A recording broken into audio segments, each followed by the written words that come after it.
नमस्कार, मैं हूं आपके साथ सीमा चौधरी और आप देख रहे हैं निकाय चुनाव पर हमारा खास शो सिटी का सरताज कौन। यूपी नगर निकाय चुनाव में बीजेपी के बागियों ने सिरदर्दी बढ़ा दिया है। सबसे बड़ी बात यह है कि पार्टी के अंदर आगरा से लेकर लखनऊ तक कई जनपदों में टिकटों को लेकर के बगावत देखने को मिल रही है। कई नेता तो अब पार्टी के विरोध में ही खुलकर के सामने आ गए हैं। बीजेपी से टिकट न मिलने पर निर्दलीय नामांकन भर रहे हैं। ऐसे में गुरुवार को जब पहले चरण के लिए नामांकन वापसी का आखिरी दिन था तो बीजेपी को मिशन बागी बिठाओ अभियान चलाना पड़ा और अब बागियों को समझा बुझा करके उनका नामांकन वापस करवाया गया है।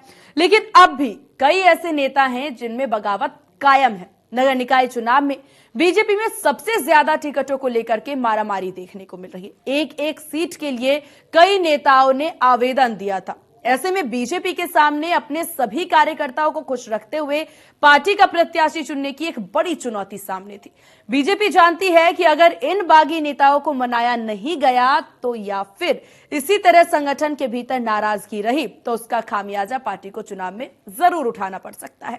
टिकटों को लेकर के पार्टी में बढ़ती बगावत को देखते हुए बीजेपी प्रदेश अध्यक्ष भूपेंद्र चौधरी ने तमाम जिलों में बागी उम्मीदवारों को मनाने की कोशिश की और उन्हीं को जिम्मेदारी सौंपी गई।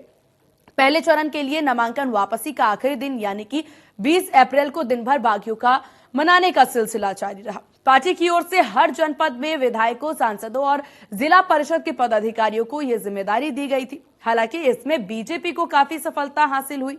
बागियों को भरोसा दिलाया गया कि भले ही उन्हें टिकट नहीं मिल पाई हो लेकिन पार्टी और सरकार में उन्हें उचित तरीके से समायोजित किया जाएगा। चर्चा पर जाने से पहले हम 2017 के निकाय चुनाव के समीकरण की बात कर लेते हैं और ग्राफिक्स के जरिए चलिए आपको बताते हैं कि समीकरण किस प्रकार से रही है। तो निकाय चुनाव 2023 कुल सीटें 760, नगर निगम की बात की जाए तो 17, नगर पालिका में 100, नगर पंचायत में 544 सीटें। वहीं 2017 में नगर पंचायत सदस्यों की जीत का समीकरण बीजेपी के 664 नगर पंचायत, सपा के 453 सदस्य चुनाव जीते थे। तो आप ये समीकरण समझाने की कोशिश आपको ग्राफिक्स के जरिए, जहां बसपा के 218 सदस्य चुनाव जीते, सपा और बसपा में चुनावों के मतलब जीते हुए सदस्यों के अंतर भी हम देख सकते हैं। जहां 2017 का जीत समीकरण किस प्रकार से रहा है वो आपको बताने की कोशिश। कांग्रेस की बात की जाए तो 126 सदस्यों ने चुनाव जीता कांग्रेस के। तो यहां पर कांग्रेस भी इस बार देखिए काफी ज्यादा पेच फंसता कांग्रेस का भी नजर आ रहा है। हालांकि आज बीजेपी को लेकर के अहम बातचीत हम करेंगे, जहां बीजेपी के सबसे ज्यादा 100 अध्यक्ष चुनाव जीते थे। 2017 के समीकरण में देखिए बीजेपी अपनी पैठ जमाती हुई कहीं ना कहीं नजर आ रही थी और 100 अध्यक्ष जो हैं वो बीजेपी से चुनाव जीते। समाजवादी पार्टी के 83 अध्यक्ष चुनाव जीते, जहां सबसे ज्यादा बीजेपी और यहां समाजवादी पार्टी की बात की जाए तो 83 ऐसे अध्यक्ष रहे जिन्होंने चुनाव में अपनी पैठ जमाई और चुनाव में जीत दर्ज करवाते वो नजर आए। तो 2017 में पंचायत अध्यक्ष सीटों का समीकरण कुछ इस प्रकार से रहा। बसपा के 45 अध्यक्ष चुनाव जीते, बीजेपी के 100, सपा की बात की जाए तो 83 और बसपा की बात की जाए तो 45 अध्यक्षों ने यहां पर चुनाव जीता। तो पंचायत अध्यक्ष हैं किस प्रकार से 2017 में किस दल में कितने जीत दर्ज हुई है वो आपको ग्राफिक्स के जरिए बताने की कोशिश, जहां कांग्रेस के 17 अध्यक्ष चुनाव जीते हैं। यानी ये 2017 का समीकरण हमने आपको बताया। 2017 में पंचायत अध्यक्ष की सीटों का समीकरण देखिए ग्राफिक्स के जरिए हमने आपको बताया। समाजवादी पार्टी के 83, बीजेपी के 100 अध्यक्ष जीते, जहां बात बसपा की जाए तो 45 अध्यक्षों की जीत हुई है और वहीं कांग्रेस की बात अगर की जाए तो 17 अध्यक्षों ने जीत दर्ज करवाई है। तो अब निकाय चुनाव को लेकर के काफी ज्यादा यहां पर पेच फंसता भी नजर आ रहा है और हर दल तैयारी करती नजर है। 2017 में नगर पालिका परिषद की सीट का समीकरण कुछ इस प्रकार, सपा के 477 प्रत्याशियों ने जीत दर्ज करवाई तो बसपा के 262 प्रत्याशी जो हैं उन्होंने जीत दर्ज करवाई। कांग्रेस की 158 प्रत्याशी ने जीत दर्ज करवाई।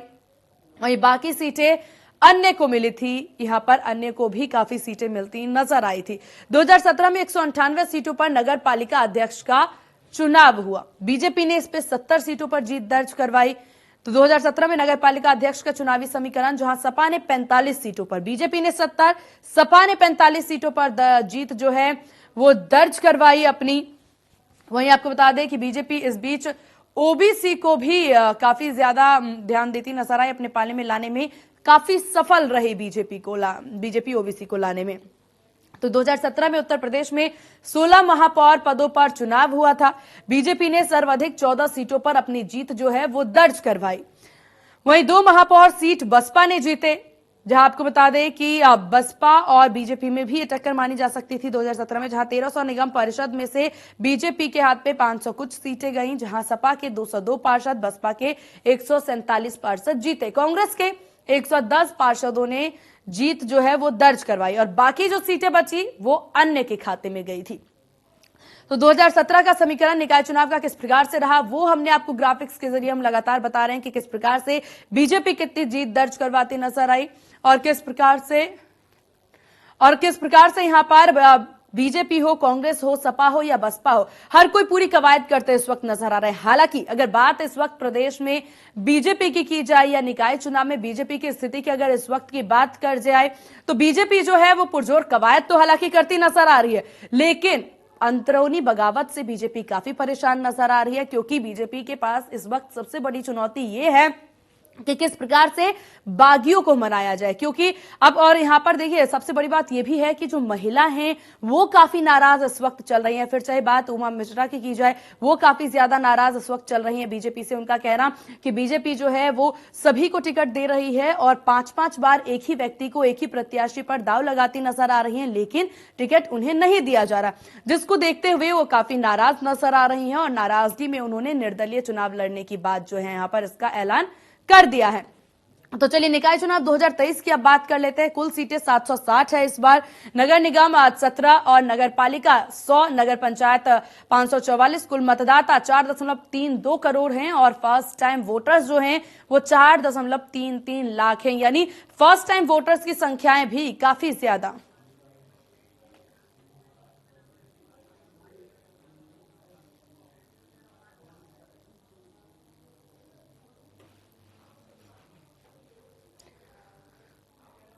और सिटी के सरताज के खास कार्यक्रम में चर्चा के लिए हमारे साथ कुछ पैनल जुड़ गए, हमारे साथ कुछ मेहमान जुड़ गए। हमारे साथ अरविंद जयतिलक वरिष्ठ पत्रकार हैं और साथ ही साथ हमारे सहयोगी मनोज चाहर आगरा से हमारे साथ जुड़ गए, अभिषेक सिंह हमारे साथ लखनऊ से और महेंद्र माही हमारे साथ नोएडा से जुड़ गए। तो शुरुआत यहां पर हम कर लेते हैं लखनऊ से, क्योंकि लखनऊ के इस वक्त समीकरण जानना काफी ज्यादा जरूरी है। अभिषेक, लखनऊ में निकाय चुनाव को लेकर के क्या कुछ स्थिति और खासतौर पर बागी यहां पर जो नेता हैं वो काफी ज्यादा यहां पर खासतौर पर उषा मिश्रा की बात कर ली जाए तो उनके द्वारा बार बार बगावत की बात कही जा रही है, निर्दलीय चुनाव लड़ने की बात की जा रही है और महिलाओं के सम्मान ना होने की बात उनके द्वारा की जा रही है। तो लखनऊ में किस तरह की स्थिति? देखिए, यदि लखनऊ की बात करते हैं नगर निकाय चुनाव की, तो भाजपा कार्यालय भी यदि हम नजर बनाते हैं तो वहां पे लगभग 40 से 50 कैंडिडेट ऐसे हैं प्रतिदिन जो महापौर के प्रत्याशी थे, जिन्होंने अपने अपने प्रस्ताव भेजे थे और उनको प्रत्याशी नहीं बनाया गया। यानी 10 महापौरों की सूची में जो लोग बागी हो चुके हैं वो प्रदेश अध्यक्ष को घेरने के लिए रोज भाजपा कार्यालय आ रहे हैं, अपने अपने उच्च वर्ग के अधिकारियों के साथ शिकायत कर रहे हैं, अपनी वकील अपील कर रहे हैं कि हमको मौका क्यों नहीं दिया गया। भाजपा के पास बड़ी चुनौती ये है कि जो प्रस्ताव भेजे गए उधर के विधायकों सांसदों द्वारा, उनको किस तरह से मनाना है, चूंकि ये रूठे हुए लोग हैं। नगर निकाय के चुनाव में रूठे हुए लोगों को मनाना एक बड़ी चुनौती होती है, अन्यथा इसका खामियाजा और इसका फायदा कहीं से कहीं समाजवादी पार्टी उठाती है। लखनऊ की बात करें, आज कोर कमेटी की बैठक हुई, जिला की कोर कमेटी की बैठक हुई। भूपेंद्र चौधरी प्रदेश अध्यक्ष, उन्होंने बड़े राधा मोहन के साथ बैठक की, चूंकि जो 7 महापौरों की अभी प्रत्याशियों की सूची फाइनल करनी है उसमें आज अंतिम रूप दिया गया। अंतिम रूप देने के बाद वो केंद्रीय नेतृत्व के पास भेजी गई है सूची और आज रात को या कल सुबह तक वो सार्वजनिक कर दी जाएगी। बिल्कुल अब देखने वाली बात होगी अभिषेक, बिल्कुल अभिषेक अब देखने वाली बात होगी किस तरीके से चुनौतियों से निपटती हुई बीजेपी लखनऊ में नजर आएगी। मनोज चाहर से जल्दी से जान लेते हैं, आगरा से हमारे सहयोगी जुड़े हुए मनोज, आगरा में किस तरह की स्थिति, खासतौर पर बीजेपी के बागियों को मनाने में कैसे जुटी हुई है, क्योंकि आज का मुख्य विषय यही है कि बीजेपी के लिए बड़ी चुनौती, आखिरकार बीजेपी कब सीरियस होगी? देखिए, जिस तरीके से अगर बात करें भारतीय जनता पार्टी की, तो उन्होंने हेमलता दिवाकर जो पूर्व विधायक ग्रामीण विधानसभा से थी, उनका दांव लगाया है और यहाँ पर उनको चुनाव मैदान में उतारा है। अगर बात करें पूरे समीकरण की, तो ताजनगरी आगरा को दलितों की राजधानी कहा जा सकता है। यहाँ जाटव जो वोट है वो बहुतायत में है और इसलिए बसपा की जो पहले सीटें हुआ करती थी वो लगातार, चाहे वो विधानसभा में सीटें हुआ करती थी, वो अधिक होती थी। अगर बसपा ने अब इस समय वाल्मीकि पे दांव खेला है तो कहीं ना कहीं वाल्मीकि समाज को भी अपनी ओर किया है, क्योंकि बसपा की जो दलित वोट है वो बैंक वोट माना जाता है। है, उसको लेकर बड़ी कड़ा रोचक मुकाबला यहाँ ताज नगरी में देखा जा रहा है। इससे पहले अगर बात करें ताज नगरी के वोटरों की, तो 16 लाख से अधिक यहाँ ताज नगरी में वोटर है। अब एक नगर निगम और 5 नगर पालिका और 7 नगर पंचायत है जिनका चुनाव होना है। एक नगर पंचायत में निर्विरोध यहाँ चेयरमैन चुन चुका है। तो कहीं ना कहीं देखा जा रहा है कि जिस तरीके से चुनाव जैसे जैसे बढ़ता जा रहा है, 4 तारीख को मतदान होना है। प्रथम चरण में ताज नगरी आगरा में मतदान किया जाएगा। उसको लेकर सभी राजनीतिक दल अपने अपने प्रचार प्रसार में जुट गए, चाहे वो भारतीय जनता पार्टी हो, चाहे वो बसपा हो, चाहे वो कांग्रेस हो, चाहे वो आम आदमी पार्टी हो, चाहे वो समाजवादी पार्टी। ठीक है मनोज, देखिए तैयारियां मनोज देखिए पूरी देखी जा रही है जी, बिल्कुल तैयारियां पूरी देखी जा रही है। आम आदमी पार्टी को लेकर के भी आपसे जानकारी लेंगे, लेकिन उससे पहले महेंद्र माही जो कि नोएडा से हमारे सहयोगी हमारे साथ जुड़े हैं, नोएडा के हालात जान लेते हैं। महेंद्र देखिए, अगर नोएडा की जनता की बात की जाए या वोटरों की बात की जाए, काफी सोच समझ करके वोट देने वाली इस बार वोटर्स हैं यहाँ पर, और काफी ज्यादा यहाँ पर चुन करके ही या फिर उनके लिए जो जरूरी है उन्हीं को मतदान करते हुए यहाँ के वोटर्स नजर आते हैं। तो बहुत बड़ी चुनौती नोएडा में भी देखी जा सकती है। अब ऐसे में बीजेपी या फिर अन्य दल नोएडा में कैसे उनके वोटरों को रिझाने की कोशिश कर रहे हैं? बिल्कुल, देखिए अगर नोएडा की बात करें तो नोएडा पश्चिमी उत्तर प्रदेश के बेल्ट में ही आता है। खासकर यहाँ जो दबदबा है बीजेपी का है। पिछली बार यहाँ पंचायत के जो अध्यक्ष चुने गए तो बीजेपी कैंडिडेट चुने गए थे, मगर फिलहाल देखिए हैरानी की बात यह है कि तमाम जिलों में जो कैंडिडेट उन्होंने अपनी घोषणा कर दी, नामांकन पत्र भर दिया, मगर अभी तक यहाँ अगर बीजेपी से बात करें तो या अन्य दलों से बात करें तो अभी भी यहाँ 50-50 की लड़ाई लड़ रही है, लग रही है। मगर देखिए अगर हम पिछला निकाय चुनाव देखेंगे तो यहाँ साफ जो बीजेपी के कैंडिडेट है उन्होंने 90% जीत हासिल कर ली थी। तो कहीं ना कहीं देखिए एक शहरीकरण हो जाता है और फिर एक दबदबा रहता है कानून व्यवस्था को लेकर। यहाँ हमेशा जो ग्रामीण के लोग हैं वो बात करते हैं, बिजली की समस्या को लेकर बात करते हैं, तो कहीं ना कहीं उनको इस चीजों पे बहुत अच्छा जो सुझाव मिला। ये मिल लगता है कि नोएडा की जो बिजली है, जो रोड कनेक्शन है, जो तमाम चीजें इंफ्रास्ट्रक्चर है, वो काफी अच्छा मिल रहा है। तो कहीं ना कहीं बीजेपी जो बाजी मार जाएगी। मगर अब बात करें, देखिए अगर क्योंकि नोएडा से जुड़ा पूरा पश्चिमी उत्तर प्रदेश है, चाहे हम गाजियाबाद की बात करें, मेरठ की बात करें, बागपत की बात करें, बिजनौर की बात करें, इन इलाकों में देखिए सपा और आरएलडी ये दोनों एक साथ आए और कहीं ना कहीं इस बार निकाय चुनाव में इन दोनों जो चाहे जयंत चौधरी की बात करें या अखिलेश यादव की बात करें, इनके प्रत्याशी को कहीं ना कहीं एक जीत हासिल होगी, जो कि आंकड़े बता रहे हैं। क्योंकि देखिए अगर हम पीछे चलेंगे, 1 साल पहले चलेंगे, तो जिस तरीके से अखिलेश यादव और जयंत चौधरी ने विधानसभा चुनाव में एक साथ संयुक्त जो लड़ाई लड़ी थी, तो कहीं ना कहीं जो समाजवादी पार्टी है और जयंत चौधरी को उन दोनों को ही फायदा मिला था। क्योंकि देखेंगे कि देखिए किस तरीके से जब कांग्रेस लड़ाई में थी तो कांग्रेस को विधानसभा में 2 सीट मिली थी और जो बसपा की पार्टी थी उनको विधानसभा में 1 सीट मिली थी। तो कहीं ना कहीं इस निकाय चुनाव में जो जयंत चौधरी और अखिलेश यादव एक साथ आए हैं तो इनको निकाय चुनाव में जीत हासिल तो होगी। और ये देखिए रास्ता 2024 का भी तय करेगा, क्योंकि देखिए जो निकाय चुनाव है ये 2024 को भी प्रभावित करेगा। क्योंकि देखिए लगातार हम देख रहे हैं। बिल्कुल महेंद्र, देखिए ये निकाय चुनाव काफी अहम है और इसमें बीजेपी खासतौर पर इसको काफी ज्यादा यहाँ पर उम्मीद लगाई जा रही थी कि बीजेपी सबसे ज्यादा संवेदनशील होगी इस चुनाव को लेकर के, लेकिन स्थिति कुछ ऐसी नजर नहीं आ रही है। चलिए आपके पास वापस लौटेंगे, हमारे साथ वरिष्ठ पत्रकार अरविंद जय तिलक जी हमारे साथ मौजूद हैं। अरविंद जी, आपने तमाम ग्राउंड जीरो से रिपोर्ट सुनी, यहाँ पर किस प्रकार की स्थिति आगरा से लेकर के नोएडा तक में देखी जा रही है, खासतौर पर लखनऊ की स्थिति के बारे में भी हमने जाना। अब इस पूरे समीकरण की अगर बात कर ली जाए या फिर बात कर ली जाए बीजेपी को लेकर के, बीजेपी में इस वक्त अंतर्कलह जितनी देखी जा रही है, फिर चाहे महिला जो प्रत्याशी हैं उनको लेकर के, क्योंकि महिलाओं को उम्मीद थी कि बीजेपी में आएंगे तो उनके मान सम्मान में बढ़ोतरी होगी और उनको टिकट मिलेगी, लेकिन यहाँ पर सबसे ज्यादा जो बगावती सुर है वो महिलाएं ही अपनाती नजर आ रही है। ऐसे में बीजेपी के लिए कितनी बड़ी चुनौती? देखिए देश में जब भी चुनाव होता है, चाहे वो लोकसभा का हो, विधानसभा का हो, स्थानीय निकाय का हो, नगर निकाय का हो, तो बगावत एक स्वभावगत प्रक्रिया है, उससे हर दल को गुजरना होता है। और जो पार्टी सत्ता में होती है वहां पे थोड़ी हलचल ज्यादा होती है। कारण क्या होता है कि वहां पे जीत की गारंटी को लगभग सुनिश्चित माना जाता है। अगर आप देखेंगे मेयर चुनाव में देख लीजिए, जैसा कि अभी आपने बताया कि पिछले वाले में 16 मेयर में जो है 14 भारतीय जनता पार्टी जीत गई और 2 बसपा जीती। यानी मेयर वाले को तो चलिए वहां पे जीत की गारंटी है, इसमें कोई शक शुबह नहीं की है।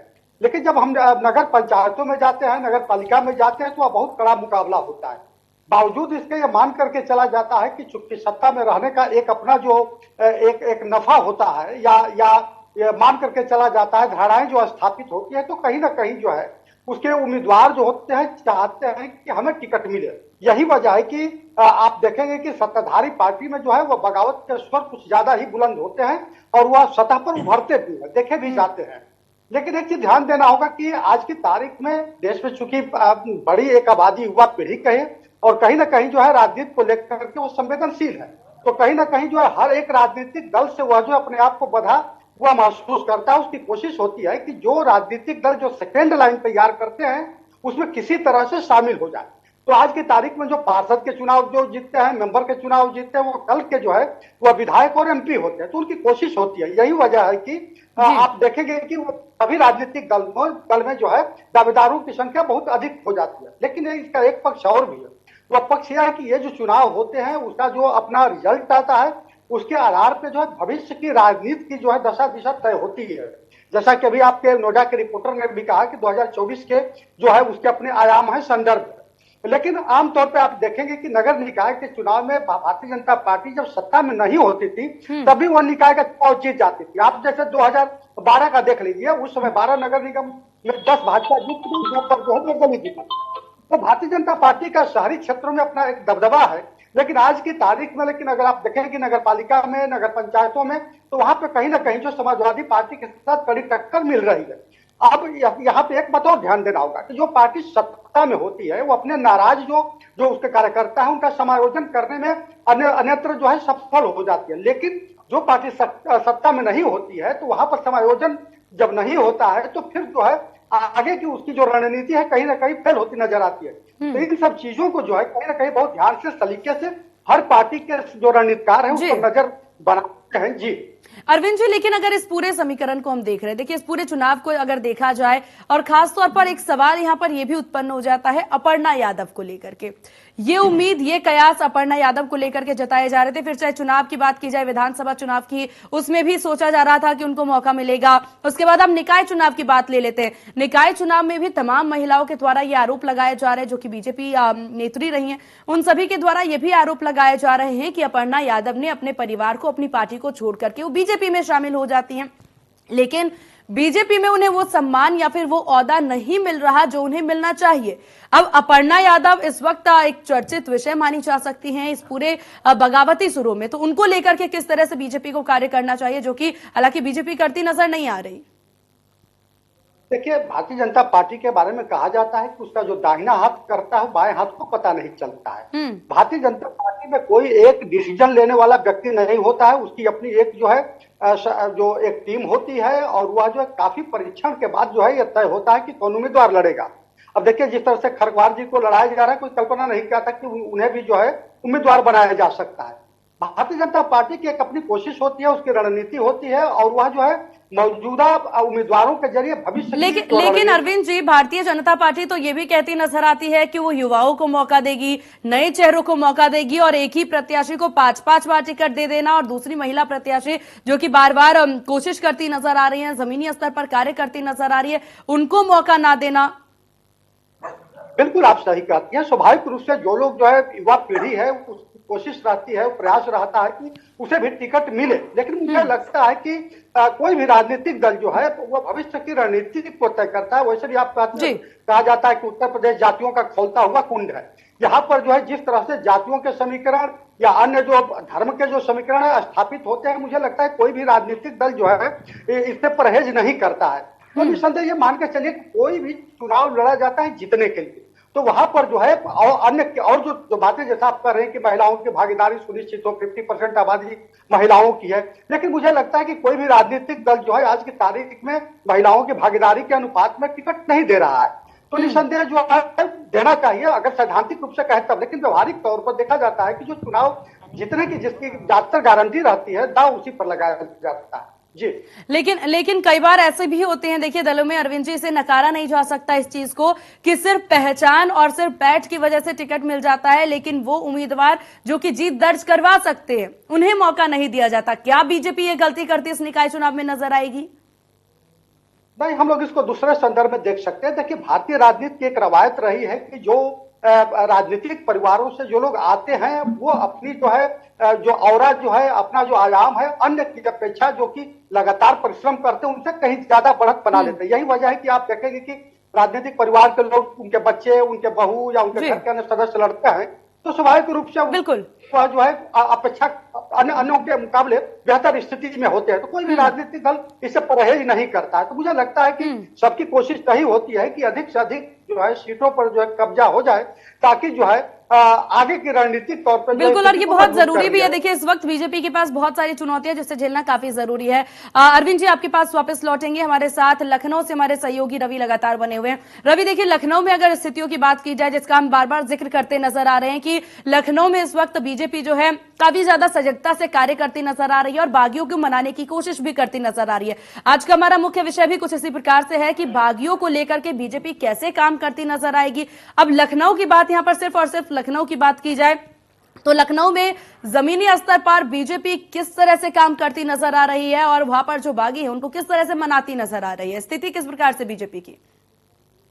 देखिए, अगर लखनऊ की बात करेंगे तो लखनऊ में बीजेपी का पक्ष जो है वो मजबूत है और साफ तौर पे अगर दूसरे नंबर पर अगर देखें तो समाजवादी पार्टी है जो टक्कर देती हुई नजर आ रही है। कुछ जगहों पर कांग्रेस के प्रत्याशी भी हैं, उसके अलावा बीएसपी भी है, आम आदमी पार्टी है, तो ये सारी पार्टियां हैं वो मैदान में हैं। तो भाजपा ने भी अपने प्रत्याशियों को मौका दिया है, तो यानी कि जो पार्टियां हैं वो अपने अपने तरीके से चुनाव जीतना चाहती है। लेकिन अगर हम मेन तौर पे माने लखनऊ की अगर हम बात करें तो लखनऊ में बीजेपी का पक्ष मजबूत है और ये काफी समय से भी रहा है ऐसा। हालांकि कुछ नए चेहरों को जरूर मौका दिया गया है इसे पार्षदी के क्षेत्र में, और ये माना जा रहा है कि जो पूर्व से जो लगातार जो कोशिश कर रहे थे, यानी कि उनको उम्मीद थी कि शायद उनको टिकट मिलेगा और चुनावी मैदान में होंगे, लेकिन उनको भी किसी तरीके से मनाने का काम है वो भी किया जा रहा है। बिल्कुल, जिन चेहरों को नए चेहरों को मौका दिया गया है उन पर भी काफी इसमें बिल्कुल रवि, और यही देखिए, यही अब देखने वाली बात होगी कि निकाय चुनावों को लेकर के अब बस कुछ ही वक्त बचा हुआ है पहले चरण के मतदान के लिए।